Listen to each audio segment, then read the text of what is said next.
besar hatinya. Nabi Sulaiman dicabut kerajaannya, hilang kekuatan dan kekuasaannya, hilang kemudian hartanya. Bahkan Nabi Sulaiman lumpuh begitu diceritakan. Tidak ada cerita lagi Daud di belakang Sulaiman. Bahkan Sulaiman hari itu pun nyaris Sulaiman yang bukan lagi siapa-siapa dan tidak punya apa-apa. Disinilah kemudian saya Yusuf Mansur zaman dulu melihat, oh bisa, oh peluang. Karena Sulaiman kemudian ketika dia reborn, ketika Sulaiman kemudian lahir kembali, ternyata Allah menceritakan tentang Nabi Sulaiman 5 ayat lebih panjang ketika Nabi Sulaiman mewarisi Daud. Nanti ibu bapak bisa dilihat di rumah masing-masing. Mulai dari ayat 30 saya bacakan saja.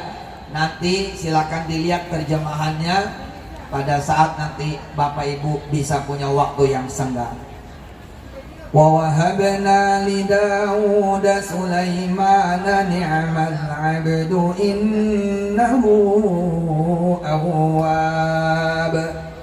إذ عرض عليه بالعشي الصافنات الجياد فقال إني أحببت حب الخير عن ذكر ربي حتى توارت بالحجاب ردوها علي فطفق مسحا بالسوق والأعناق ولقد فتنا سليمان وألقينا على كرسيه جسدا ثم أناب قال رب اغفر لي وهب لي ملكا لا ينبغي لأحد من بعدي innaka antal wahhab.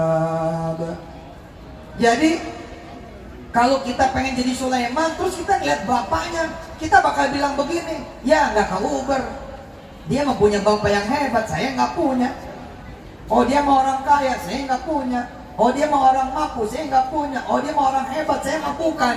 Karena itu kemudian Sulaiman dibikin sama seperti kita semua. Kamu bilang dia punya bapak, nggak ada. Kamu bilang dia punya kerajaan, nggak ada. Kamu bilang dia punya kekayaan, nggak ada. Kamu bilang dia punya kekuatan, dia lumpuh. Kamu bilang dia punya kekuasaan, nggak ada. Walaqad fatanna Sulaimana wa alqaina ala kursiyyihi jasada tsumma ana. Yang membedakan Sulaiman sama kita adalah dia tidak menyerah. Yang membedakan Sulaiman dengan kita adalah Sulaiman begitu bangkit, tidak ada cerita pengen balik punya kerajaan kayak bapaknya. Dia kemudian meminta kepada Allah kerajaan yang baru, yang tidak sama dengan bapaknya, lebih hebat dari bapaknya, bahkan kemudian memiliki kerajaan yang tidak bakal dimiliki oleh orang-orang setelahnya. Ini cerita tentang impian, bukan cerita impian orang-orang biasa. Lihat mereka yang kemudian dikontrakan, lalu duitnya habis, nggak bisa bayar. Apa doanya? Doanya bukan doa Sulaiman. Selalu doanya lebih miskin bahkan daripada sebelumnya. Contoh, ya Allah, jangan sampai saya bulan ini nggak punya duit buat bayar kontrakan. Selalu doanya begitu. Tolong ya Allah, bulan ini jangan sampai saya nggak punya duit buat bayar sewaan.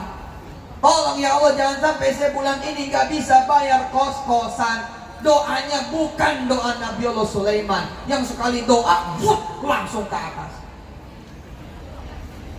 Siapa orang-orang yang tidak bisa bayar kontrakan lalu berdoa, ya Allah, izinkan saya bangun hotel aja dah. Izinkan saya punya komplek apartemen 5 tower, 30 lantai, 3.000 kamar. Siapa? Siapa hari? Siapa orang yang di DO dari kampusnya karena satu dan lain hal Lalu dia berdoa, baik ya Allah, bila engkau takdirkan aku di DO, izinkan aku punya sendiri kampusnya. Jadi bisa kapan aja di wisuda. Punya sendiri. Bebas. Rata-rata orang yang di DO menangis